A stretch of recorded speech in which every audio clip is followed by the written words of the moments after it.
desactivar los comentarios. Desactivar comentarios. Hola, pastor. Hola, Buenas saludos. noches. Qué placer tenerlo ¿Me con nosotros. escuchas bien? Lo escucho bien. Qué bueno.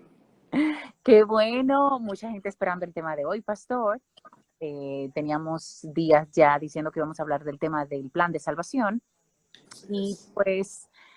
pues inicialmente quiero que usted, como es nuevo para mis seguidores, se presente y las personas sepan un poquito más de usted. Bueno, mi nombre es Gerardo Bautista Brazován, así que actualmente soy pastor de la Iglesia Adventista desde 1994. O sea, ya tengo 26 años de pastor, aunque en mi adolescencia, hace más de 38 años, pues me convertí a la Iglesia Adventista, a la fe adventista.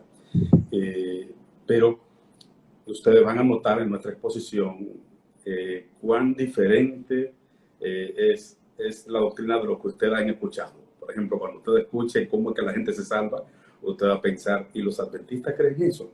Porque alguna gente cree que los adventistas somos personas que solamente es la ley, que solamente no se come esto, que aquello, pero Oh, es bien equilibrado. es Así cierto. que mi vida ha sido una vida en la que el Señor me ha conducido. Yo tengo mucho agradecimiento de mi Dios. Yo estudié, para aquellos que son peritos contadores, yo soy bachiller en ciencia comercial, mención perito en contabilidad, así que todo eso que te dan en la perito, sobre todo promoción 83, 86 o cualquier promoción, Joven, pastor, joven, joven. yo soy perito de la perito, los que saben lo que es la perito en aquel tiempo. Bueno, también después yo gradué en computación. Mi primera carrera fue computación, la trabajé por varios años. Fui asesor de centro de cómputo, diferentes centros de cómputo del país, como Peravia Motors, Aspire, Simpex Dominicana. Fui profesor en Centus y llegué también a ser director de Centus. Centus es el instituto de computación más grande del país, que ustedes conocen ahí. Un saludo a doña Cielo, que posiblemente puede estar conectada, o a alguno de los dueños de Centus, con quien trabajé mucho. Pero en el año 94 di un paso de fe, porque a pesar de ser el momento en que la computación estaba en la cumbre y los programadores éramos pocos en el país, entonces yo acepté un llamado a ser pastor. Así que algunos me dijeron que yo estaba loco, que cómo era posible que yo iba a dejar una carrera provisoria. Asesoraba 5 centros de cómputo en días diferentes, era catedrático en universidades en aspecto de computación, centro, la dirección y cuantas cosas, pero yo sentí que el Señor me necesitaba entero para compartir esperanza y el evangelio de salvación a la humanidad. Así que di ese paso de fe en el año 94 y aunque no puedo tener esas aspiraciones económicas que legítimamente tiene todo profesional, pero he recibido muchas bendiciones de Dios y sobre todo el gozo más grande es ver cómo puedo aportar para que personas puedan tener cambio de vida, cómo rescatar hogares. Me gozo cuando veo jóvenes que estaban perdidos en la droga y hoy tienen hogares estables y desde cualquier lugar me saludan. Gracias porque usted me ayudó. Ese es mi paga, ese es mi gozo. Así que desde el año 94 pues he sido pastor de diferentes iglesias, tanto en San Cristóbal, específicamente en el municipio de Cambita, como también en barrios como Los Alcarrizos. Fui pastor también de la iglesia de Piantini. Llegué a ser departamental de la Asociación de Iglesias. En el periodo pasado fui el secretario ejecutivo, que era una especie de vicepresidente, y actualmente, para gloria de Dios, estamos presidiendo la Iglesia Adventista en el territorio, lo que llamamos la Asociación Central Dominicana, que es el territorio de la Iglesia Adventista en el país, que dirige gran parte del Distrito Nacional, el municipio de Santo Domingo Oeste y toda la provincia de San Cristóbal. Allí, pues ese es nuestro territorio con 284 iglesias, más de 64 pastores que administramos y llevamos paz. Y somos de la gente, para aquellos amigos que conocen a Radio Amanecer Internacional, somos de Radio Amanecer Internacional, la voz de la esperanza. Excelente, pastor. Pues con ese preámbulo podemos iniciar de una vez. Deme un segundito. Edwin. Mami, Edwin está ahí. Perdóneme, pastor. Ok, bueno, pues vamos a empezar porque no se puede empezar sin ese, porque ese ya está, porque ese está atento con en la mano, ese está casi bautizado. Eso es increíble con ese hombre. Entonces, pastor, es algo muy importante que tengo aquí. que es mi Biblia, porque usted sabe, pastor, que aquí vamos a leer la Biblia. Aquí usted va a ser el instrumento de Dios, el Espíritu Santo, pero aquí vamos a leer la Biblia. Y yo quiero iniciar rápidamente con una preguntita que tengo aquí bien práctica. ¿Qué es la salvación? En pocas palabras, realmente, ¿de qué nos salvamos, pastor? Bueno, me gustaría, antes de responder esa pregunta, si quieren, me gustaría tener una oración para asegurar que los amigos pues puedan comprender la palabra de Dios, porque la palabra de Dios es maravillosa y hay muchas cosas que podemos aprender en ella. Si me permiten, podemos orar. Vamos a orar. Dios y Padre, gracias por esta oportunidad. Bendice a cada persona que se ha conectado a esta transmisión y bendice aún los que han de conectarse. Y, oh Dios, cualquiera sea la situación por la que esté pasando, cualquier amigo o amiga que esté conectada, queremos que tú le visites de manera especial y que este mensaje, a la luz de la palabra de Dios, que no proclama una iglesia, no proclama una religión, proclama lo que dice la palabra de Dios. Que cada amigo, no importa su confesión religiosa, pueda encontrar en la Biblia la respuesta a sus verdaderas inquietudes humanas. En ti confiamos. Danos sabiduría para comprender tu palabra. En el nombre de Jesús. Amén. Bueno, la palabra salvación me gustaría definirla, pero en el contexto del plan de salvación. Porque la palabra salvación, que es básicamente salvación, lo que vamos a tratar en este conversatorio con detalles muy importantes, tiene que ver mucho con ese concepto de plan de salvación. El plan de salvación es más que la estrategia divina o el plan que Dios ideó a raíz de el mal expandirse. Es decir, cuando Dios hizo a Adán y Eva tenía un plan. Y ese plan lo puso en acción cuando la pareja pecó, porque el plan, la constitución divina, lo que es la ley eterna de Dios, dice que la paga del pecado es muerte. Así que imaginen la tristeza de Dios cuando Adán y Eva, corona de su creación, pues transgreden los principios de Dios. Y entonces Satanás pensó que Dios iba a prescindir de lo más lindo que había creado, que era la raza humana. Así que Satanás pensó, bueno, como ellos pecaron, tiene que matarlos. Así que entonces, incluso Satanás dijo, y si no los elimina a ellos, entonces a mí hay que otra vez restituirme allá en la corte celestial, porque él se había revelado. Así que él pensó que había puesto a Dios en un dilema, porque ¿cómo Dios podía ser justo y misericordioso y al mismo tiempo cumplir con su ley? Porque la ley dice que la paga del pecado es muerte. Entonces, ¿cómo yo puedo salvar esta raza humana sin que tampoco viole mi ley, que es eterna? Así que Dios salió con una jugada que Satanás hasta hoy está admirado, asombrado. ¿Cuál fue la jugada? Cuando ustedes van a Génesis capítulo 3, Dios, en vez de hacer que descienda fuego ante la pareja transgresora, Adán y Eva, entonces lo que toma es un corderito y lo da a ellos. Y entonces Satanás se asombra porque es un corderito. Y ve entonces que le da muerte a ese corderito. Y Dios toma la piel del cordero y le hace delantar y viste entonces a la pareja. Entonces Dios, en Génesis capítulo 3, verso 15, se apresta a decir algo mirando a la serpiente. Ustedes saben, lo que ha leído el libro de Génesis, que una serpiente habló a Eva y le contradijo a Eva lo que Dios había dicho. Dios había dicho, este árbol, que de paso era una fruta, no se lleven de ninguna especulación morbosa de que el pecado de Adán y Eva consistió en la intimidad sexual. El sexo nunca ha sido pecado. El sexo... Y eso hay gente que lo menciona. Sí, hay gente que dice que el pecado de Adán y Eva consistió cuando ellos se juntaron como pareja. Esa es una distorsión de la versión bíblica. Porque el sexo entre dos personas casadas, y Dios lo había casado al mismo sexto día que los creó, el sexo entre dos personas casadas es santo, es creado por Dios. Lo que ha venido a ser aberrante, feo y pecaminoso son todas las distorsiones del acto ilícito sexual. Pero la intimidad de dos personas casadas es algo santo, como todo lo que Dios creó santo. De manera, y recuerden ustedes que Dios le dijo, multiplíquense, llenen la tierra y sojuzgadla antes de pecar. Y no hay ninguna otra forma que sepamos los que estamos casados cómo pueden multiplicarse dos personas. De manera que cualquier persona que le dice a usted que el pecado de Adán y Eva consistió en que ellos tuvieron intimidad, eso es falso. El pecado consistió en la desobediencia. Dios, de todos los árboles del huerto, se reservó uno como una prueba de lealtad. Entonces ellos oyeron a la voz de Satanás a través de la serpiente que le dijo, no es verdad.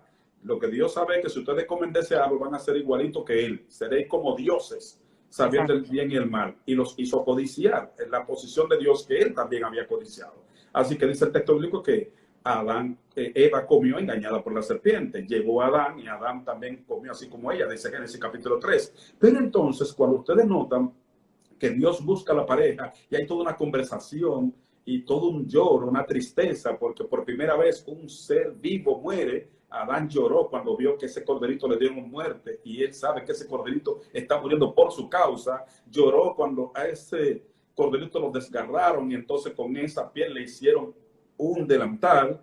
Pero entonces Dios, mirando a la serpiente, se apresta a decir unas palabras y Satanás tiembla. ¿Sabe por qué Satanás tiembla? Porque él sabe que lo que Dios le va a decir a la serpiente es a él que se lo van a decir, no a la serpiente. Porque la serpiente es un animal indefenso utilizado por el enemigo del mal. Entonces, en Génesis capítulo 3... Todavía indefenso. Ay, en Génesis capítulo 3, sí, porque déjame decirte, y tú vas a ver en alguna otra, eso será otro tema, la serpiente era uno de los animales más lindos de todo el campo. Eso tenía una belleza extraordinaria. Lo que pasa es que a raíz de la transgresión, pues Dios la hizo arrastrarse y le dio otro tipo de matiz que la gente hoy le tiene miedo.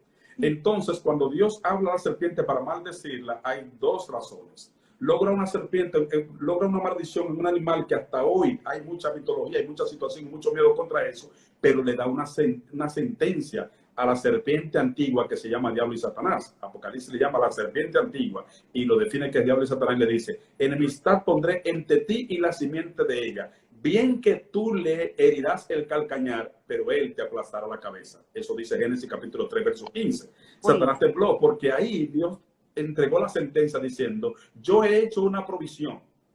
Así como este cordero murió en lugar de que ellos no murieran, así significa que el mismo Dios se hará humano. Y tú le herirás el calcañar en la cruz del Calvario, pero él te aplastará la cabeza cuando resucite, demostrando su victoria. Eso es lo que ocurre. ¿Dónde dice? Eso está en Génesis capítulo 3, verso 15. Génesis capítulo 3, verso 15 es donde está la sentencia. ¿Qué ocurre? Que allí comenzó el plan de redención. Allí se activó. Por eso notan ustedes que era costumbre antes del nacimiento de Cristo, y todavía se ha quedado esa cultura, que todo el mundo todos los judíos querían que su primer hijo fuera varón, el primogénito fuera varón, porque era la simiente. Toda mujer, por eso es que el hebreo es una desgracia cuando una hebrea era estéril, porque entonces ella sale de la lista de la posibilidad de ser madre del Mesías, de la simiente que derrotaría a Satanás en la cruz. De manera que siempre en todo primogénito que nacía había la esperanza de que pudiera ser ese redentor. Hasta que a medida del cumplimiento del tiempo, como dicen los evangelios, el mismo Dios se hizo humano a través de una virgen, nació, vivió 33 años y medio sin pecar, y ese registro de vida santa la coloca en el registro de cualquier hombre pecador, y entonces nos hace digno de la salvación. El plan de salvación, por lo tanto, es que Cristo muere en el lugar de la raza humana para que ninguno se pierda, sino que todo el que acepta lo que Cristo hizo por la cruz, entonces tiene vida eterna. De manera que la salvación... El plan de salvación inicia desde cuando Adán y Eva pecaron. Perfecto. Es un plan que Dios concibió porque siempre, cuando el Señor crea una raza humana libre, capaz de decidir, está el riesgo de desobedecer. Así que Dios tenía un plan porque en la raza humana Dios no había hecho planetas ni había hecho pajaritos. Esos pajaritos que se levantan a las 5 de la mañana y le dan un concierto, Dios se goza. Pero Dios sabe que lo programó para eso. Esos planetas, cuando dan esta vuelta extraordinaria, esos planetas, esos astros, Dios se goza. Pero el gozo de Dios no es tan grande porque Él sabe que Él lo programó para eso. El gozo de Dios está cuando un ser humano como tú y yo, que tenemos la capacidad de decidir y elegir, elegimos adorarlo.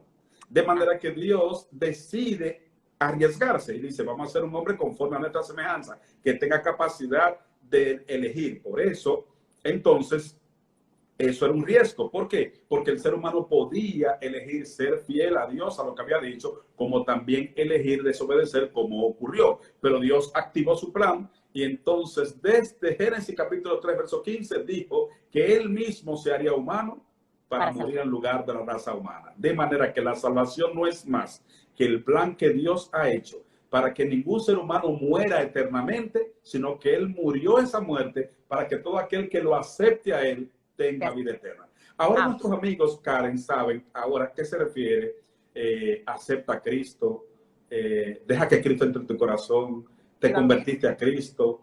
Cuando usted le dice acepta a Cristo, lo que está diciendo es acepta lo que Cristo hizo por ti en la cruz del Calvario. Porque tú y yo somos pecadores. Nuestro pecado no nos recomienda para la salvación. Pero cuando aceptamos a Cristo, Cristo entra a nuestro corazón y nos cambia. Y entonces en el cielo, en nuestro registro, en el libro de la vida, ocurre algo extraordinario. Agarran todos los años que tú has pecado y todo tu pecado y lo quitan de ahí. Y los 33 años y medio de vida perfecta de Cristo te lo registran como si fuiste tú que hiciste toda esa obra buena que Cristo hizo. Entonces, como cada cosa es del color del cristal con que se mira, el Padre nos ve limpio porque nos mira a través del cristal de Jesucristo. ¡Qué lindo! Es impresionante la salvación. O sea, la salvación es el plan que Dios ha hecho para que el ser humano no muera eternamente por su pecado, sino que ya Él pagó en la cruz esa deuda. El asunto es que de nada vale que alguien haya pagado una deuda y que tú no aceptes. Hay que aceptarla. Exactamente. Ese es el maravilloso plan de salvación. Efectivamente, pastor. Pero ahora yo le quiero mencionar algo. ¿Somos salvos por la fe que tantos mencionan o por las obras? Muy interesante esa pregunta. ¿Sabe, Karen y apreciados amigos? Siempre que me hacen una pregunta como esta, yo recuerdo mi primer día de clase en por teología. Fe o por obra, porque es que no entiendo. La gente me dice, no, pero es que si tú no eres bueno, porque si tú no haces, pero entonces otro me dice, no, pero es que la gracia, no, pero es que la fe. No, pastor. Sí. Según la Biblia, ¿yo me voy a salvar por la fe o por las obras? Por favor.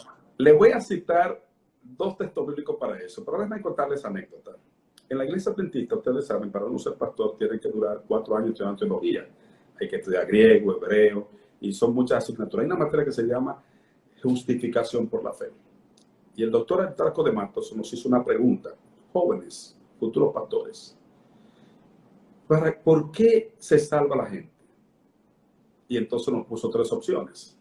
¿Somos salvos únicamente por la fe en Cristo? ¿O somos salvos por las obras buenas que hacemos? ¿O somos salvos por la fe agregando las buenas obras? Entonces todos nos pusimos y comenzamos a calcular, porque él dijo, piénsenlo bien, son 3 respuestas, elijan una. ¿Somos únicamente salvos por la fe? ¿Somos salvos por las obras o somos salvos por la fe agregando las obras? Y ustedes saben que casi todos respondieron que somos salvos por la fe agregando las obras. Y entonces él dijo, se quemaron todos. Y entonces dijo, somos salvos únicamente por la fe en Cristo Jesús. Y yo sé que cualquier adventista ortodoxo que me está escuchando, cualquier persona que cree, va a decir, ¿cómo es eso que está diciendo? Sí, así sencillo. Somos salvos únicamente por la fe en Cristo Jesús. Gálatas 2:16 lo dice claramente, porque por las obras de la ley ningún ser humano será justificado, como dice también Romanos capítulo 3, 28. De manera que nadie es salvo por las obras. Somos salvos por lo que Cristo hizo por nosotros en la cruz del Calvario. Ahora, el problema es, Karen y apreciado oyente, que la gente tiene un problema con la fe. La gente cree que la fe es decir, yo creo en Cristo. Exacto. La fe es un poder de la gracia del Espíritu Santo que entra al corazón del que acepta a Cristo. Y entonces Cristo lo cambia y produce en él tanto el querer como el hacer por su buena voluntad.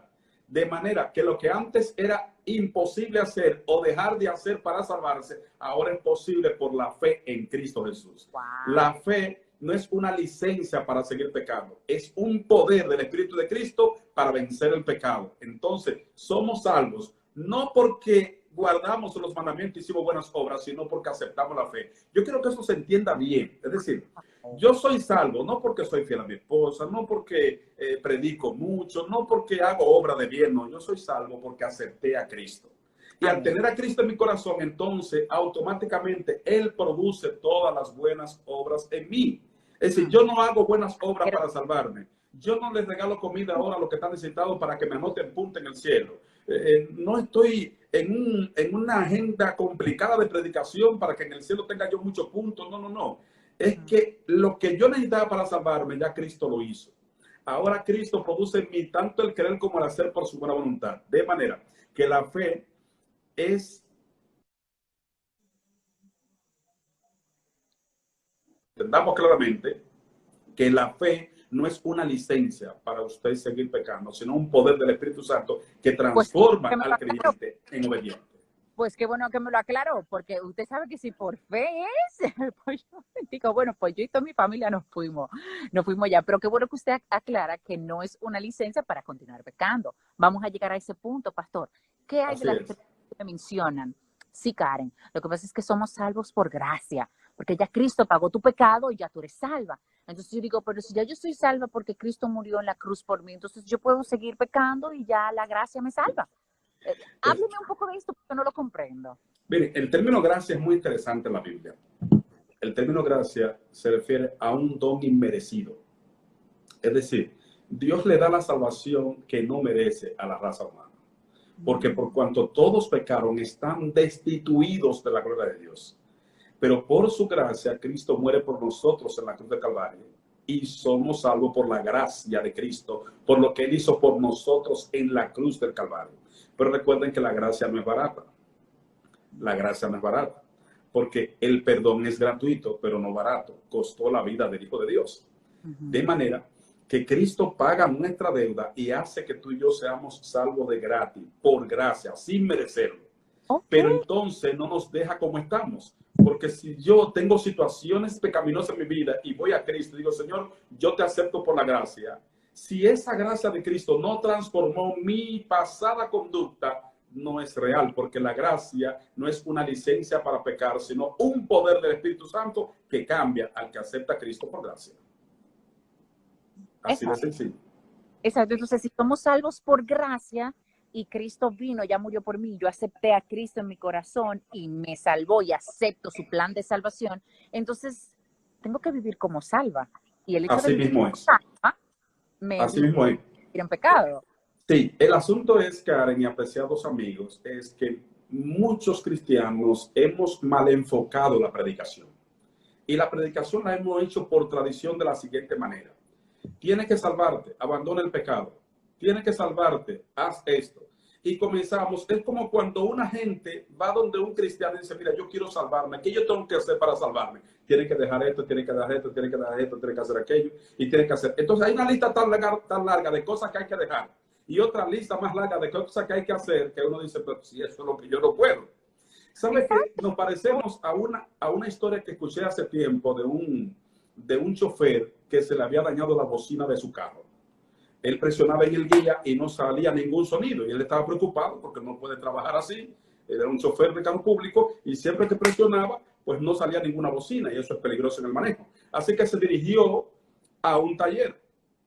Y cuando llega al taller, el portón del taller estaba cerrado.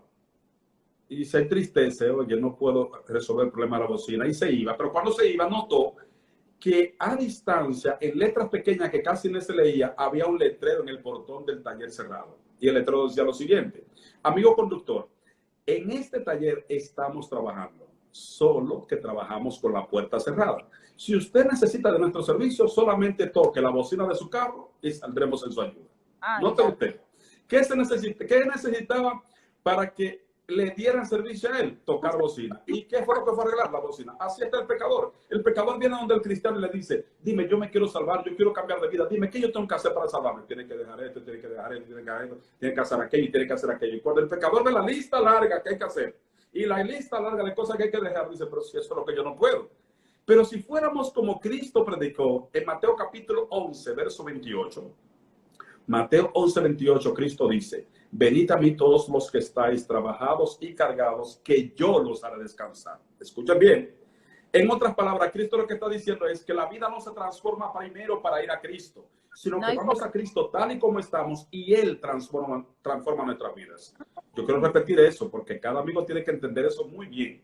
Es decir, Mateo 11, 28 dice, venid a mí todos los que estáis trabajados y cargados, que yo los haré descansar, dice Cristo. Entonces, otras palabras, la vida no se transforma primero para usted ir a Cristo. Usted va a Cristo tal y como está y Él transforma su vida. De manera que para salvarse, usted no tiene que comenzar a dejar cosas. Usted lo que tiene que aceptar a Cristo, que es el que produce en ti, tanto el querer como el hacer por su buena voluntad. empezaría al revés. Déjeme ver si entendí. Entonces, si yo decido aceptar a Cristo y Así digo, es. no, pero para aceptar a Cristo tengo que dejar de vestirme de esta forma y tengo que dejar de teñirme el pelo así de rojo porque es muy llamativo y de hacer cosas en tal día y no sé qué. Para luego, entonces, bautizarme. En serio, Karen. Entonces el trabajo que va a hacer el Espíritu Santo en ti, después que tú te bautices, lo vas a hacer tú sola, que jamás vas a poder, porque el diablo no te va a dejar. Entonces usted me dice, no, perdón. Jesús me dice, muchacha, ven a mí así. Que el Espíritu Santo, cuando tú te entregues, te va a hacer dejar todo eso literalmente. ¿Es eso, verdad? Ese es el Ese es el orden. asunto, porque la razón, y voy a decir algo muy, muy fuerte para los amigos y para cristianos. La razón por la que mucha gente que desea ser cristiano no lo ha hecho es porque primero se ha puesto un reto solo de cambiarse él para ir a Cristo. Entonces Satanás se ríe porque él sabe que Cristo dijo, sin mí nada podéis hacer, Juan 5:15. Y también dijo, Juan 15:5, y también dijo en Filipenses 4:13, todo lo puedo en Cristo que me fortalece. Entonces, si yo solo voy a cambiarme para después ir a Cristo, nunca voy a ir a Cristo. Lo primero que tengo que hacer es abrazarme de Cristo y decirle, yo soy un pecador. Yo necesito cambio, yo necesito tu fuerza para dejar esto, yo necesito tu fuerza para hacer eso lindo que tú me muestras que hay que hacer. Entonces, cuando voy a Cristo, Cristo va entrando en mi corazón y cambia en mí lo que yo no puedo cambiar. Y produce en mí tanto el querer como el hacer por su buena voluntad. Es una obra del Espíritu Santo. No es que usted va a Cristo tal como está y queda como está. Es que va a Cristo tal como está y Él lo cambia diferente como Él quiere que usted esté. Amén. Así es que funciona. Tengo una pregunta muy interesante. ¿Qué papel juegan entonces las obras para el plan de salvación? Muy importante. ¿Qué papel? Bueno, esa es una pregunta muy buena, porque hemos hecho énfasis que la salvación es únicamente por la gracia y que por las obras de la ley ningún ser humano será justificado. Pero en Romanos capítulo 3, verso 31, no sé si tú quieres leerlo, si los amigos quieren leerlo, Romanos 3:31. Mira qué texto tan interesante. Esa es la carta del apóstol Pablo a los Romanos, el capítulo 3, verso 31. Porque después que Pablo se pasa todos esos versículos anteriores, hablando de que somos salvos únicamente por la fe en Cristo, sin las obras de la ley. Entonces, noten ustedes lo que él dice en el versículo 31, Romanos 3:31. Es interesante. Si puedes leerlo. A usted que yo estoy buscando, usted sabe cómo es. Pues se lo voy a leer. Dele para allá. Romanos 3:31 dice, luego por la fe, invalidamos la ley en ninguna manera, sino que confirmamos la ley. Ay, Noten ustedes. Es decir, yo dije, eso confirma lo que yo dije. Cuando tú recibes la salvación por gracia, tú tienes que vivir como salvo. Perfecto. Como salvo. Entonces ¿qué es lo que ocurre? Que cuando Pablo está haciendo la narrativa del capítulo 3, la gente le está gustando porque está diciendo por las obras de la ley, no es por las obras, no es por las obras. Por gracia. Entonces la gente está contento, oh, qué fácil, ya no tengo que hacer nada. Entonces él viene en el versículo 31 del capítulo 3, dice, luego por la fe, invalidamos las obras de la ley. En ninguna manera. La expresión que aparece en griego allí suena mejor al traducir al español diciendo, ni lo pienses. Ni lo pienses. Sí. Atención, Romanos 3:31, para que aprendamos un poquito de griego, la palabra que aparece ahí mejor se traduce, cuando dice en ninguna manera, lo que dice el griego es, ni lo pienses. ¿Por qué? Porque el ser humano se salva por la fe, por la gracia en Cristo. Pero esa gracia no es una licencia para seguir pecando, sino un poder del Espíritu Santo que transforma al individuo y lo pone en armonía con sus santos mandamientos y hace buenas obras, no para llegar a salvarse, sino precisamente porque ha sido salvado. Es interesante eso. Interesante. Es decir, yo no hago obras para salvarme, yo hago obras precisamente porque ya me salvaron. Santiago hace un asunto muy interesante. El apóstol Santiago, y yo le dejo a nuestros amigos que lean a Santiago capítulo 2 entero, pero voy a citar solamente el versículo 18 de Santiago, porque Santiago encontró mucha gente que decía, no, yo tengo fe, y Santiago no le veía las obras, no le hacían un bien a nadie, vivían haciendo lo que querían. Entonces Santiago dice, pero ¿cómo es posible? ¿Cómo es posible que tú dices que tienes fe y yo no veo que se muestre? Entonces, en el versículo 18, Santiago le dice, tú tienes fe y yo tengo obras. Ahora, muéstrame tu fe sin tus obras y yo te mostraré mi fe por mis obras. Miren qué juego. Muéstrame, dice, tú tienes fe, porque él dice, tú crees en el Señor, está bien. Los demonios creen y tiemblan. Ahora, tú dices que tú tienes fe, yo tengo obras. obras. Ahora, muéstrame tu fe sin tus obras y yo te voy a mostrar mi fe por mis obras. ¿Qué significa? Que yo no hago obras realmente para salvarme. Lo que pasa es que no hay forma que una gente haya sido transformada por la gracia de Cristo que sus obras no sean dignas de glorificar al Señor. De manera que para responder tu pregunta puntual, el papel que juega las obras es dar gloria a Dios. Cuando una persona ve lo que tú eras en el pasado y ahora cuando te entregas a Cristo, la gente dice, oye, pero la verdad que el Señor transforma a la gente. Pero la verdad que Cristo transforma a la gente, porque fulano era de tal manera y mira cómo ha cambiado. Y fulano se airaba de una vez y sacaba un machete y mira cómo cambió. Yo recuerdo un joven que yo bauticé en la provincia de San Cristóbal, que él se apegó tanto al predicador y quería como seguirme escuchando a pesar de 2 semanas, que un día me dijo, mire pastor, yo quiero que usted me permita, yo sé que usted da una conferencia en otro sitio más lejos, permítame todos los días manejarle para yo ir hablando con usted. Y entonces él manejaba mi vehículo y yo descansaba y llegábamos lejísimos a esa otra campaña. Recuerdo que una vez un chofer hizo una imprudencia y un malabar, y ustedes saben lo fuerte que es cuando alguien hace una imprudencia y entonces quiere echar la culpa a usted. Sí, claro. Y nos desmontamos y él salió y ese señor quiso casi, al joven que andaba conmigo, quiso agredirlo y él se quedó tranquilo. Le dijo, pero señor, usted fue tranquilo. El asunto fue que el hombre no se convenció y yo tuve que quitarle, vaya, no se preocupe. Cuando íbamos en el camino, el joven iba llorando. La impotencia. Sí. Y le digo, ¿y por qué tú lloras, pastor? Es que yo lloro realmente, no solamente de impotencia, lloro de gozo.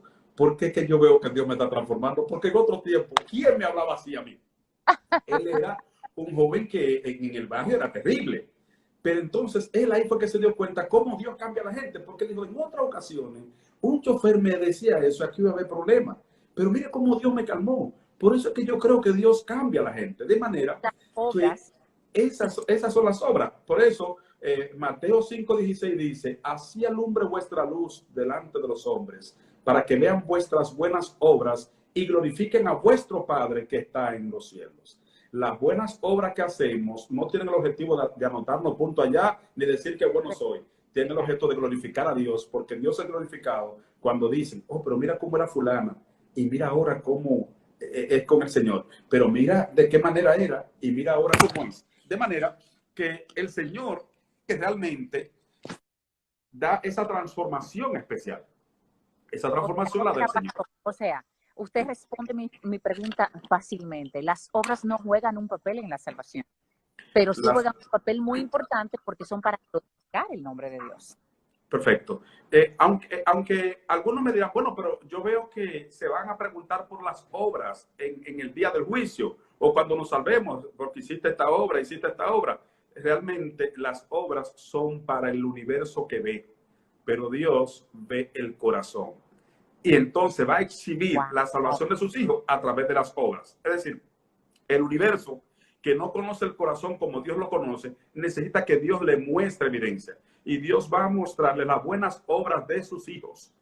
Pero no son esas las que realmente nos han salvado. Lo que nos ha salvado es la fe en Cristo Jesús. Amén. ¿Dónde vamos a leer? Repíteme la pregunta para darte respuesta.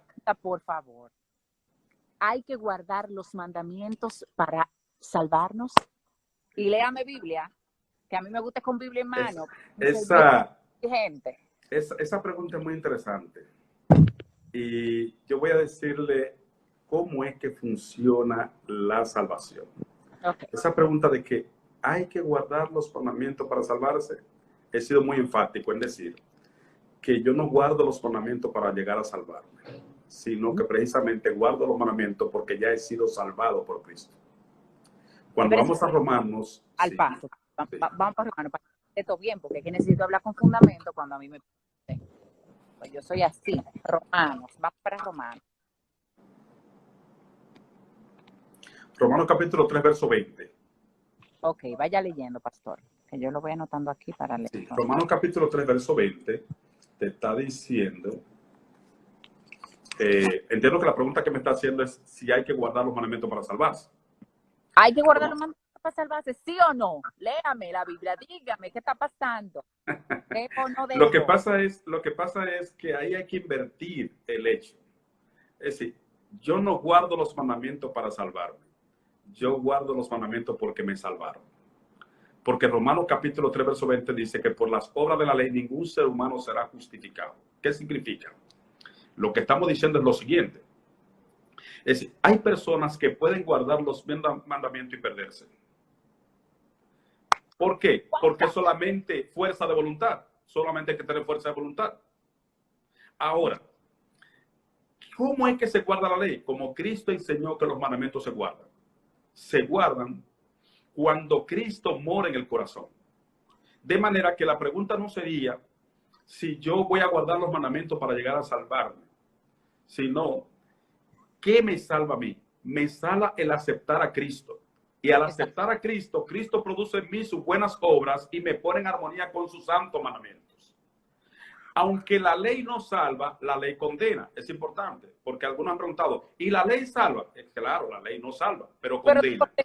Bueno, sí. ¿Por qué condena? Bueno, simplemente porque si tú dices que eres salvo por la fe en Cristo y hablas mentira o roba, entonces la fe en Cristo no ha obrado en tu corazón. Por lo tanto, que te perderá no porque robaste o porque hablaste mentira, sino porque Cristo no entró a tu corazón y te cambió para estar en armonía con los mandamientos. Eso es importante entenderlo porque el hecho de predicar salvación por obras, como se ha hecho a través de todos los siglos, ha hecho que la gente quiera ganarse el cielo. Hay gente que hace muchas cosas para ganar el cielo. Es igual que el ayuno. La gente cree que el ayuno es una huelga de hambre a Dios. Sí, la gente dice, yo voy a ayunar para que Dios me resuelva esto, como si fuera una huelga de hambre a Dios. Cuando el ayuno no es más que una decisión de dejar que el estómago tenga libertad para que la sangre que usa el estómago en una digestión se la deje al cerebro y tú tengas más capacidad para discernir la voluntad de Dios. Efectivamente. El ayuno no va a cambiar a Dios, el ayuno lo va a cambiar a nosotros. De manera que no es una huelga de hambre a Dios. Transpone ese principio en el caso de los mandamientos para salvarse. Es decir, yo no guardo los mandamientos para llegar a ser salvo. Yo guardo los mandamientos porque Cristo me salvó. Soy fiel a mi esposa, asisto a la iglesia, predico, no para llegar a ser salvo, sino porque Cristo me ha salvado. Y esto es muy importante. Para darle continuidad, porque yo quiero ir entendiendo paso por paso. Si acepto el plan de salvación, acepto que Cristo murió por mí, acepto que ya Él pagó mis pecados, debo entonces vivir como salva. O sea, si yo acepto eso en mi vida, Cristo obra en mí y la convivencia con Cristo es la que me ayuda a estar en armonía con su ley divina. Así mismo ¿Puede una persona guardar los mandamientos? Ah, pero que usted me respondió ahí mismo. Entonces, si yo guardo los mandamientos, pero no he aceptado a Cristo y hago un esfuerzo de voluntad, no estoy en nada. Es porque dicen que la ley es salva. En ningún otro hay salvación que no sea en Cristo. El que confiesa que Jesucristo es el Señor es que será salvo. Entonces, ¿qué evidencia que Cristo, que aceptaste a Cristo cuando cambias y muestras las buenas obras? De manera que no te salvaste por las buenas obras, te salvaste porque aceptaste a Cristo y Él produjo en ti buenas obras. En otras palabras, yo no guardo los mandamientos para llegar a salvarme. Yo los guardo precisamente porque acepté la persona de salvación que se llama Cristo y Él produjo en mí tanto el querer como el hacer por su buena voluntad. De manera que lo que era imposible hacer o dejar de hacer por la carne, ahora es posible por el poder del Espíritu de Cristo que por la gracia transformó mi corazón. Así de sencillo. Así de sencillo. Así que si hay alguien que está tratando de guardar los mandamientos para salvarse, está equivocado. Está equivocado. Lo que tiene que es aceptar a Cristo y Cristo te da poder para guardar sus mandamientos. Es decir, entonces, no que el que mata... Si acepto a Cristo. Yo acepté a Cristo, yo me bauticé, yo acepté a Cristo y porque Cristo es el que salva y yo me estoy ganando esta salvación y acepté a Cristo. Pero hablo mentira. Entonces, no es cierto. Porque Cristo, dice la Biblia, el que dice que está en Él debe andar como Él anduvo. Es decir, no hay forma. Yo te puedo buscar esta cita fácilmente. Esa es una de las citas del apóstol. Hay que andar Juan. anduvo. Hay que andar como él anduvo. Claramente dice el apóstol Juan en una de sus cartas, que está diciendo que si alguien dice que está en Cristo, debe andar como él anduvo. Eso dice 1 Juan capítulo 2, verso 6. 1 Juan capítulo 2, verso 6 dice, el que dice que permanece en él, debe andar como él anduvo. E incluso también en esa misma carta dice, el que dice yo le conozco y no guarda sus mandamientos, el tal es mentiroso y la verdad no está en él. Porque no hay forma de que Cristo habite en el corazón que no te dé capacidad para obedecer sus santos mandamientos. Porque Cristo tiene que cambiar. Oiga, qué importante. Entonces el asunto, yo me voy un poquito más allá. Guardando los mandamientos no soy salva. Pero tampoco puedo ser salva si no soy obediente. Ay, no, es demasiado porque me está llamando mentirosa. ¿Cómo tú vas a decir que estás andando como Cristo, pero sin embargo no eres obediente? Ah, no, porque yo no soy salva por la ley. Bueno, pero si no eres obediente tampoco va para ningún lado. Así mismo. Dios mío. Lo que estamos diciendo es que tal como dice en 1 Juan capítulo 2, verso 4, dice, el que dice yo le conozco y no guarda sus mandamientos, el tal es mentiroso y la verdad no está en él. ¿Qué significa? Que yo soy salvo por la gracia, pero esa gracia no es una licencia para yo seguir haciendo lo que quiero y como estaba. Es un poder regenerador que me pone en armonía con sus santos mandamientos. Y el apóstol Pablo lo dice bien claro, el apóstol Juan, capítulo 2, verso 4. Si yo digo que le conozco, debo guardar sus mandamientos. Y sus mandamientos no son gravosos, dice él. Sus mandamientos son vida, son paz. Y mucha paz tiene los que guardan los mandamientos de Dios. Amén. ¿Puedo salvarme sin ir a ninguna iglesia? Esa es una pregunta muy interesante, Karen. Yo de mi casa, acepté a Cristo, soy obediente y todo, y excelente, pero no voy a ninguna iglesia. ¿Puedo ser salva? Esa pregunta tiene una respuesta mucho más contundente. La salvación no es un acto egoísta, sino que la salvación es un acto de bondad y de dar. ¿Qué significa? La salvación no es yo me tranco en mi casa, no le hago mal a nadie y guardo lo que Dios dice y ya me salvé. Nadie se va a salvar solo. Todo el mundo tiene que ayudar a más personas para salvarse. Por lo tanto, al congregarnos en una comunidad de fe, nos ayudamos a salvar porque crecemos juntos y nos organizamos para salvar a otros. El apóstol autor del libro de los Hebreos, en Hebreos capítulo 10, verso 25, dice claramente, no dejen de congregarse como algunos tienen por costumbre y tanto más que veis, que ustedes están viendo que aquel día se acerca. Romanos 10, 25 nos manda a congregarnos. De manera que habrá personas en el pasado que Dios lo va a salvar y nunca forma una iglesia. Pero en este tiempo del fin, el que tiene el conocimiento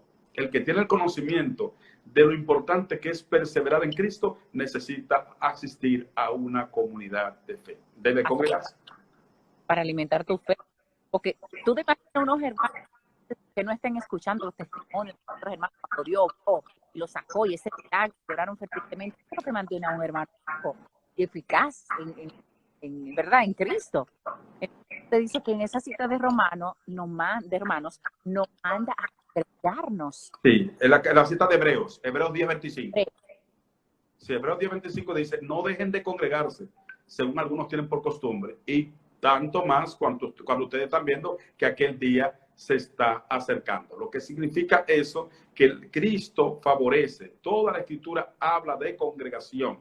Dios siempre ha tenido una congregación, Dios siempre ha tenido un pueblo. Nadie se va a salvar a sí mismo solo. Es decir, tenemos que ayudar a crecer a otros y otros nos ayudan a crecer en la fe. Por eso es importante la congregación. Y también nosotros nos organizamos para alcanzar a otros. Porque si yo veo la salvación desde un punto de vista egoísta, yo me quiero salvar, me tranco en mi casa, guardo todo lo que yo sé que dice la Biblia, ahí hay problema, porque la salvación nunca tiene un sentido egoísta. Dice que lo mismo que recibimos lo que recibimos por la misma gracia, tenemos que darlo también con esa misma gracia. Y si conociste al Señor, muestra cuán bello es el Señor. Amén. ¿Cómo se entiende Marcos 16? Porque es una cita que la tengo aquí marcadita y quisiera que usted con la Biblia en mano me la explique, pastor. ¿Cómo se entiende Marcos 16:6? Marcos 16:16 dice, el que creyere y fuere bautizado será salvo, mas el que no creyere será condenado. Es decir, es una cita muy fuerte, pero Cristo fue categórico. Cristo está diciendo que hay dos condiciones para salvarse: creer y ser bautizado. ¿Qué significa eso? Que Marcos 16:16 está utilizando un conjuntivo y. ¿Recuerdan ustedes la ley de verdad de la conjunción, de la disyunción y de la negación? El conjuntivo y el disyuntivo o son diferentes. Si Cristo hubiese dicho, el que creyere o fuere bautizado será salvo, con cualquiera de los dos me salvo. Pero Cristo dijo, el que creyere y fuere bautizado, usando un conjuntivo y que indica que las dos condiciones tienen que darse para que sea verdadero todo el resto. ¿Cómo? De manera que Marcos 16:16 está diciendo, el que creyere y fuere bautizado. ¿Qué está diciendo ahí? Que hay dos condiciones: creer y ser bautizado para salvarse. Pero otra vez te digo, hay gente en el pasado, abuelos nuestros, indígenas nuestros, que no se bautizaron y Dios los va a juzgar conforme a la fe que tuvieron. Ahora, el pecado está en aquel que sabe hacer lo bueno y lo hace. Entonces, si ya sabemos que Cristo le dijo a Nicodemo que tenía que bautizarse, porque fue a Nicodemo que él le dijo, tiene que nacer del agua y del espíritu. Y en Marcos 16:16 está diciendo, el que creyere y fuere bautizado será salvo. Son dos condiciones para la salvación: creer. Después que tú crees, tienes que demostrar públicamente a la gente lo que ocurrió en el corazón. ¿Por qué dice y ser bautizado Cristo? Por lo siguiente: porque el que cree, ha ocurrido algo en lo oculto del corazón que solamente lo sabe él y el Señor. ¿Qué fue lo que pasa en el corazón? ¿Qué pasó en el corazón cuando una persona creyó? Que él le dio espacio a Cristo con el Espíritu Santo en su corazón. El Espíritu Santo mató al viejo hombre de pecado en el corazón e hizo nacer a una nueva criatura y le dio una nueva vida. Entonces, ese proceso que ocurre en lo oculto en el corazón, hay que dar una muestra pública de eso para que los demás lo vean. El bautismo no es más que una ceremonia que ejemplifica la muerte al viejo hombre de pecado y la resurrección a una nueva vida en Cristo Jesús. Los que han ido a ver un bautismo como Cristo fue bautizado, que fue en el río Jordán, donde había mucha agua. De paso, Juan bautizaba en Jordán no porque era un río, sino porque allí había mucha agua. Esto es importante porque las personas dicen, no, que es un río porque Juan bautizaba en un río. Si no en un río, no me bautizo porque Juan bautizaba en un río. Era porque había agua para su Y la Biblia dice que Juan bautizaba en Jordán no porque era un río, sino porque había allí mucha agua. De manera, tiene que haber agua suficiente donde el cuerpo sea sepultado, porque ese momento, que es como un segundo, que la persona estaba debajo del agua, significa sepultura al viejo hombre de pecado. Y cuando lo levanta, significa resurrección a una nueva vida en Cristo Jesús. Por eso es que lo hacen así, como si fuera... Perfecto, así mismo. Si has visto un bautismo, y creo que la primera vez que me viste predicando fue en un bautismo de un amigo tuyo, creo que recuerdo, que viste un bautismo, hubo un amigo ahí en los Girasoles que se bautizaba. Ay, sí, yo fui a los Girasoles una vez atrás de una predica suya. ¿Eh? Sí, ahí fue que me escuchaste predicar, creo, la primera vez. Entonces, nota que uno le pide a la persona que se va a bautizar que junte los brazos, cierre los ojos y detenga la respiración. Esa parte significa muerte al viejo hombre de pecado. Cuando el ministro lo inclina hacia abajo, significa sepultura al viejo hombre de pecado. Y cuando lo levanta, que abre los ojos y respira, significa resurrección a una nueva vida en Cristo Jesús. Eso fue lo que ocurrió con la palabra creer. Cuando creíste en Cristo, Él mató en ti el viejo hombre de pecado e hizo nacer una nueva criatura. Pero nadie vio eso. Eso fue en lo oculto. Ahora, en una ceremonia bautismal, tiene que mostrar qué fue lo que ocurrió públicamente. Esa es la riqueza. Entonces usted me dice que los ancestros nuestros, que quizás en algún momento no llegaron a conocer del plan de salvación o de Cristo, ¿qué va a pasar con ellos? Que tuvieron la oportunidad de bautizarse según los reglamentos que estaba dando Jesús a la hora de nosotros recibir la salvación. El que creyere y fuere bautizado. Quizás muchos de los abuelos escucharon que había que ser bautizado o llegaron a ser. Entonces, ¿se quedan, pastor? Buena pregunta. A mí me gusta un texto para responder esa pregunta que aparece en el libro de los Hechos, el capítulo 17, verso 30. Hechos 17:30 dice la palabra de Dios. Pero Dios, habiendo pasado por alto los tiempos de esta ignorancia, ahora manda a todos los hombres en todo lugar que se arrepientan. ¿Qué significa? ¿Qué significa? Que nuestros antepasados, y posiblemente algún amigo que nos esté escuchando, tuvo una abuelita, una tatarabuela, que era muy buena, pero nunca, quizás hasta adoraba alguna imagen, pero no había conocido la verdad del Evangelio, no le llegó la verdad del Evangelio. O nuestros indígenas, que quizás tenían algún código de justicia. De paso, hay investigación arqueológica de cómo ellos manejaban la justicia entre ellos, porque tenían una noción de qué cosa era buena y qué cosa era mala. Entonces, Dios va a juzgar a las personas conforme a la luz que haya recibido, porque en todos los tiempos, no importa en qué lugar de la historia usted ubica la humanidad, en todos los tiempos, el Espíritu Santo le ha hablado a la mente a alguien de saber qué cosa es bueno y qué cosa es malo. Posiblemente no conoce todos los detalles teológicos del plan de salvación, pero mínimo, todo ser humano sabe, esto es bueno y esto es malo, porque el Espíritu Santo convence de pecado. Dios va a juzgar a esa persona conforme a la luz que haya recibido. Esto es muy importante.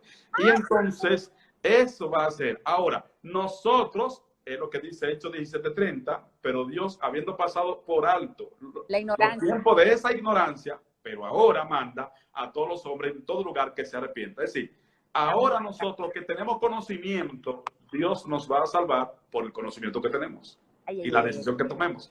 Así que tenemos compromiso. Tenemos un compromiso muy fuerte. Me voy a desconectar porque Instagram se va a caer. Ok. Voy a volver a conectar. Pero le voy a dejar esta pregunta para que vaya metiendo, que me vaya a buscar el texto bíblico. Yo quiero saber, y usted me lo va a responder cuando vuelva, ¿se va a salvar una sola religión? Cuando yo vuelva, usted me va a responder eso. Pero si usted me lo texto bíblico, usted me hable claro. No hay problema. Por favor, vuelva a conectarse, por favor, para volver a inducir aquí. Ok, no se pierdan esa respuesta. ¿Se va a salvar una sola religión? ¿Una sola religión? Vengo ahora, pastor. Ok. Biblia en mano, Biblia en mano, Biblia en mano. Bueno, bueno, aquí hay una pregunta muy interesante que se ha hecho, que si solamente se salvará una religión. Esa pregunta es muy importante. Yo quisiera que los amigos le presten atención. Porque siempre Dios ha tenido un pueblo. Lo importante es que siempre se sepa, siempre Dios ha tenido un pueblo. El Israel del antaño y en el tiempo del fin, tanto Apocalipsis 12:17 como otro texto habla de un pueblo que Dios tiene al final del tiempo. La Biblia dice que hay un pueblo y dice Apocalipsis 12:17 que son los que guardan los mandamientos de Dios y tienen el testimonio de Jesucristo. Ahora bien, el pueblo real de Dios, el pueblo de los salvados de Dios, hoy está en dos dimensiones. Está en una dimensión visible y una dimensión invisible. ¿Qué es la dimensión visible? Bueno, usted puede, según Apocalipsis 12:17 y también Daniel 7:27, Daniel 8:14, que dice el tiempo en que se levantaría ese pueblo, Apocalipsis capítulo 2, capítulo 11, dice claramente que Dios tiene un pueblo. Dios tiene un pueblo.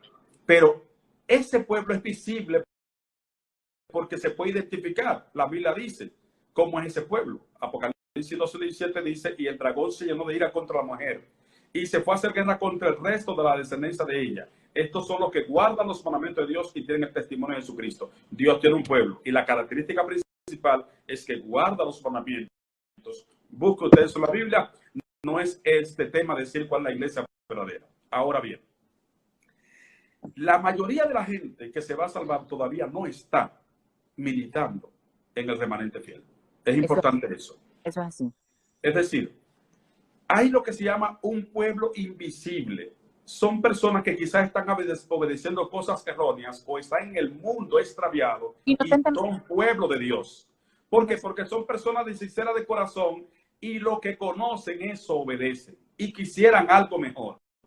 Cristo hizo una promesa para esa gente que aparece en San Juan capítulo 10, verso 16. Presten atención a lo que está diciendo San Juan 10:16. Dice, también tengo otras ovejas que no están en el redil. Aquellas también me conviene traer. Ellas oirán mi voz y habrá un rebaño y un solo pastor. ¿Qué significa? La Biblia nos deja claro que Dios tiene pueblo en muchos sitios. Hay personas que ahora mismo están en caminos muy extraviados, pero son sinceros de corazón. Y cuando oigan la voz de Cristo, antes de que la gracia se cierre, van a obedecer. Hay personas que quizás están en religiones que nos parecen conductas inconsistentes con el texto bíblico, pero son gente sincera. Y Cristo dijo, tengo otras ovejas que no están en el redil, las cuales me conviene traer. Es decir, me conviene traer, ellas oirán mi voz y habrá un rebaño y un solo pastor. A esto Cristo se refería también cuando decía, no son todos los que están, ni están todos los que son. Esa expresión de Cristo, lo que está diciendo es que en el mundo cristiano, las personas que profesan salvación, no todos están de sinceridad con el Señor, porque no han querido ser sinceros. Sin embargo, Dios le está dando tiempo para que cambien. Ahora, tampoco están todos los que son. ¿Qué significa? Que hay otros que son pueblo de Dios y serán salvos, que todavía por alguna razón no han aceptado el llamado. Posiblemente alguien que me está viendo, alguien que está conectado, es de esos salvados que debe tomar una decisión y tener vida eterna con Cristo. Así que, ¿qué significa eso? Que no podemos decir de una sola religión, Dios va a salvar a un pueblo. Dios tiene un pueblo. Dios tiene un pueblo. Y eso tendría que ser tema de discusión, de otro tema. Pero la característica de ese pueblo de Dios, el pueblo de Dios es el que guarda sus mandamientos. Sí. Apocalipsis 12:17 dice, el dragón se llenó de ira contra la mujer es iglesia. Y se fue a hacer guerra contra el resto, el remanente, lo que quedó siendo fiel. Y estos son, dice, los que guardan los mandamientos de Dios y tienen el testimonio de Jesucristo. Así que una característica contundente, entre otras, es que guarda la verdad de la Biblia desde Génesis hasta Apocalipsis sin quitarle ni ponerle, incluyendo los 10 mandamientos, los que están en la Biblia, no lo que el hombre se ha inventado hoy. Entonces, ese es un pueblo que Dios tiene. Ahora, hay multitud de gente que está adorando lo que no sabe. Hay multitud de gente en un mundo perdido y extraviado que cuando oigan la voz del príncipe de los pastores, Cristo Jesús, van a oír su voz como Cristo profetizó y las va a traer a su redil antes de que la gracia se cierre. Y ya eso está ocurriendo. Wow. Entonces, Apocalipsis también dice claramente en el capítulo 18, versículo 4, dice claramente, salid de medio de ella por lo mío. Se está refiriendo a la multitud de confusión del tiempo del fin. Dios está llamando a salir a su pueblo fiel. De manera que hay mucha gente fiel que está adorando lo que no sabe y que está envuelto en muchas confusiones propias de la Babilonia del tiempo del fin. Y hay personas también que están en el mundo detrás de placeres, detrás de cosas que los tienen confundidos, aunque en su corazón quieren el deseo. Tú puedes preguntarle a muchas personas, ¿tú te quieres salvar? Sí, me quiero salvar. Yo quisiera ser cristiano, yo quisiera volver a la iglesia. Pero son gente de Dios, fieles. Lo que Dios está haciendo un trabajo tan grande para que antes de que la gracia se cierre, esa gente vuelva al redil de Cristo. Entonces, esto es muy importante. Entonces usted me responde, cuando yo le pregunto, ¿se va a salvar una sola religión? Usted me responde según la Biblia, se va a salvar el único pueblo de Dios. El pueblo de Dios está en todas partes, tanto aquellos que son obedientes, quizás no son obedientes inocentemente, pero que dice la Biblia que por pastor hable, su oveja le escuchará y va a haber un solo pastor, un solo redil y un solo pastor, ¿verdad? Un solo pueblo va a haber. Esa es la iglesia, el pueblo de Dios que está en todas partes.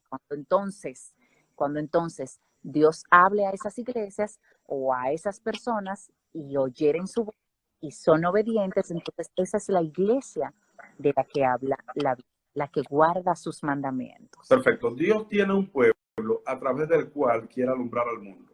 Dios eligió en el Antiguo Testamento a Israel y a través de Israel quería salvar al mundo entero. No era Israel solamente que Dios quería salvar, era todas las naciones. Nosotros somos de Israel. Primo. ¿Cómo dice? Nosotros tenemos que hacer algo de Israel, primo. Claro que sí. Nosotros somos el Israel espiritual.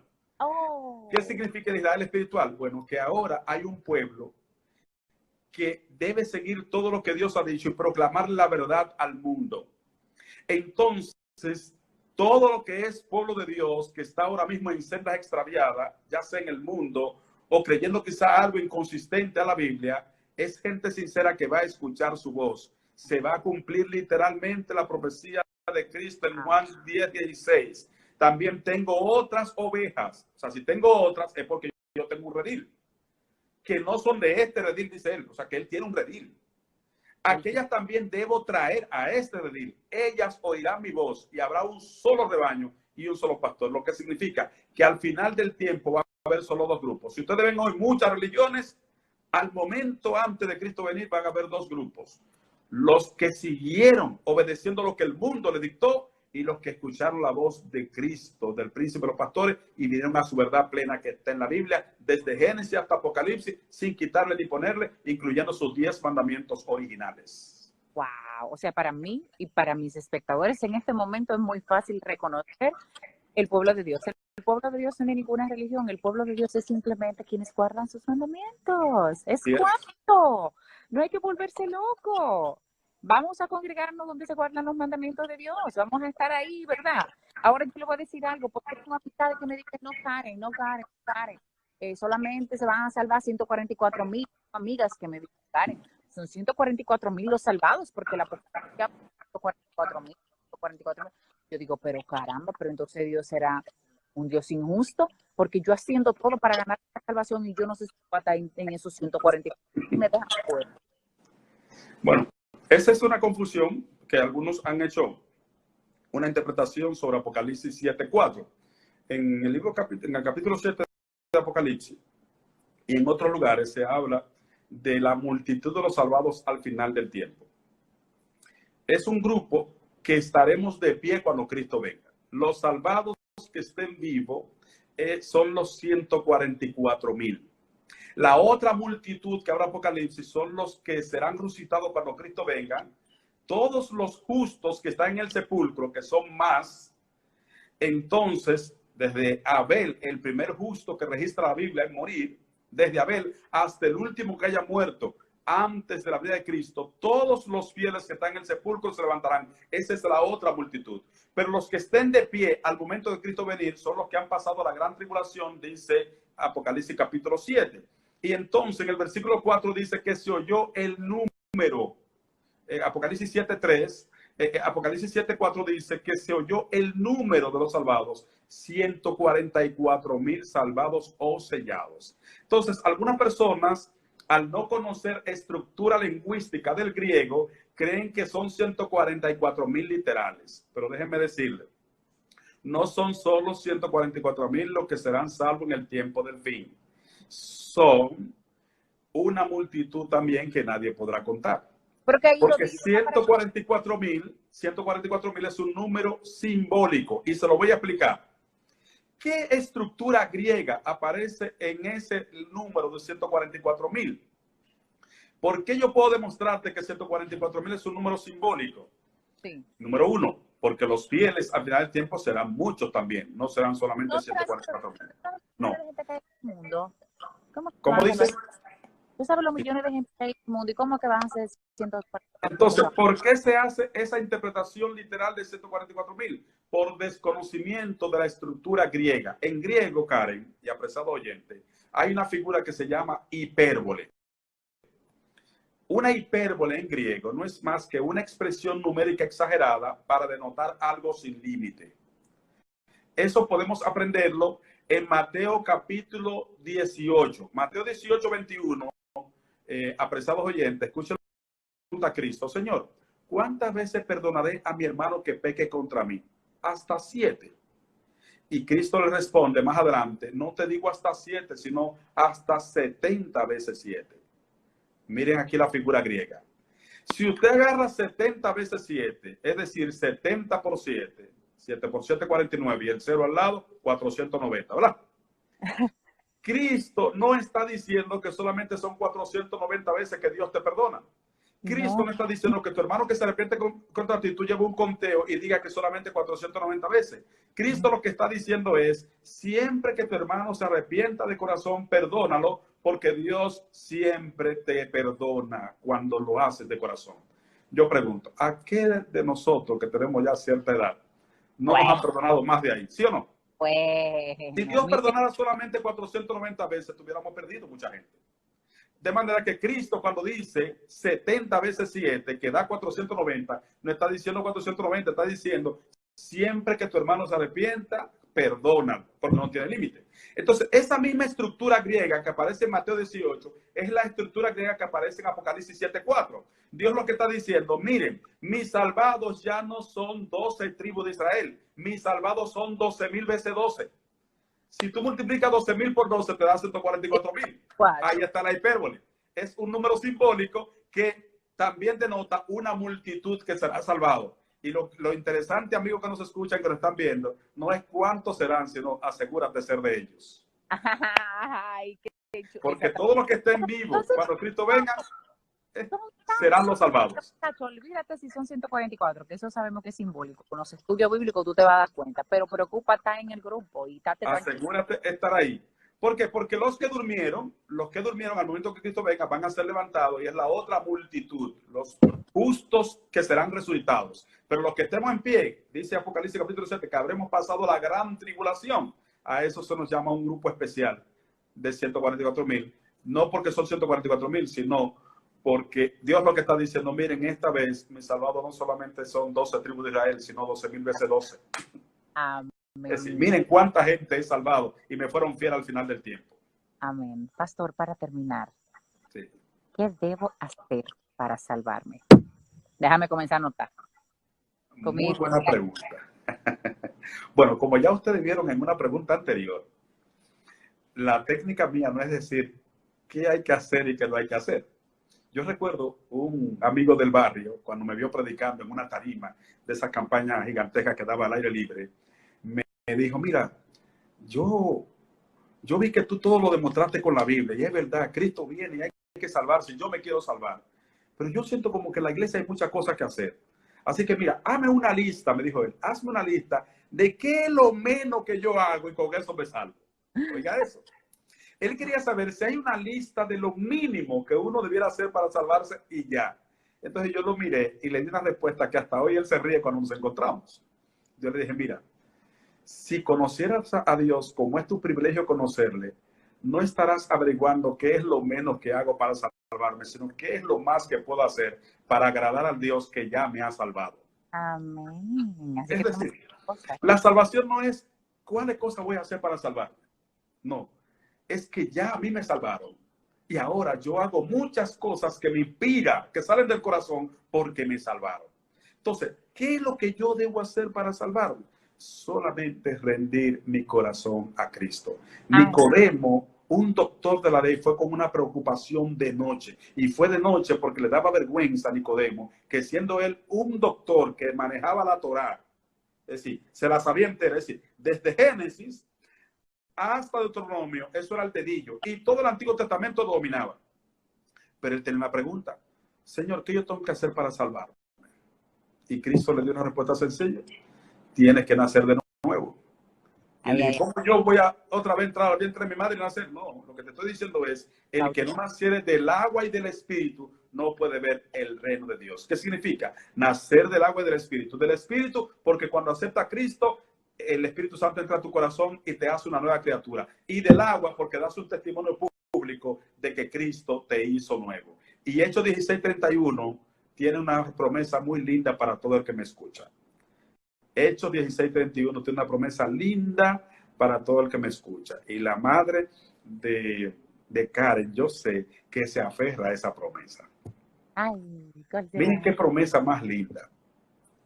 Cuando Pablo y Sila fueron apresados, en vez de llorar y quejarse por las heridas de los latigazos que le dieron, lo que se pusieron fue hacer un culto en la cárcel con los presos y comenzaron a cantar. Exactamente. Y cantaron tanto que dice el texto bíblico en el libro de Hechos, capítulo 16, que se conmovieron los cimientos de la cárcel y hubo un gran terremoto y se abrieron las puertas de las cárceles. Cuando el carcelero ve aquello, que todas las puertas de la celda están abiertas, tomó la espada para tirarse encima de ella. Y Pablo le dijo, no, no te hagas daño, que estamos todos aquí. Porque él pensó, si se escapó un preso de eso, yo soy muerto. Y dijo Pablo, no se ha escapado nada. Mira, entonces le trajeron ahí la antorcha y él vio que ninguno se movió. Y cuando él vio esa maravilla, cayó de rodillas y dijo, señores, díganme, ¿qué yo tengo que hacer para ser salvo?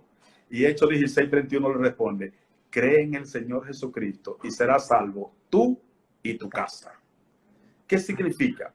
Cuando creemos en Cristo, cuando le aceptamos por la fe, cuando Él muere en el corazón y cambia nuestra conducta y la pone en armonía a sus santos mandamientos, no solamente nos salva a nosotros, sino que la cadena sigue y se salvan nuestros familiares. No porque con Dios conectando uno conectan 100, como decía la salsa aquella, sino que al conectar a Cristo con la vida de tu familia, la influencia del Espíritu Santo va a convencer aún más. Y por amor a ti que creíste, Dios hará diligencias increíbles por salvar a los tuyos. Así que si alguna madre, si algún padre, si algún cristiano me está escuchando y está gimiendo porque su familiar, su hijo, su primo, cualquier familiar se salve, tú creíste en el Señor Jesucristo. Amén. Y Él te va a dar por el testimonio y por la oración el que sean salvos tú y tu casa. Amén, porque es una promesa. Así es. Y le creemos a un Dios, ¿verdad? De verdad. Así que si quieres salvarte, ríndete al Señor. Amén. Dale tu corazón al Señor y Él hará por ti lo que tú no puedes hacer por ti mismo. Amén, pastor. Que quiero agradecerle muchísimo mi invitación. No sabe cómo le agradecemos. También la gente que se ha conectado, que se ha quedado ahí insistentemente para escuchar el mensaje. Pues de una forma u otra, está descargada. Pues yo pensé que usted me iba a dar una lista larga. Mire qué fácil rendirse a los pies de Cristo y aceptar a Cristo en nuestro corazón para que entonces nos haga su voluntad y ponga en nosotros el querer como el hacer y ya vivamos como salvos y vivo como salvo siendo obediente. Es muy fácil. Yo pensé que estaba una lista larguísima. Yo decía, mi madre, ¿por dónde voy a empezar? No, pero le agradezco muchísimo. Entendemos que el plan de salvación está desde los inicios de la creación de Adán y Eva y que fue algo que Dios formuló para entonces darnos larga vida por la eternidad ya cuando el pecado entró en el ser humano. Entonces, todo se basó en el estudio de hoy, en aceptar a Cristo. Así es. No nos salva la ley, no nos salva las obras. Son importantes, juegan un papel importante, pero cuando aceptamos a Cristo y decidimos aceptar su salvación, vivimos como salvos.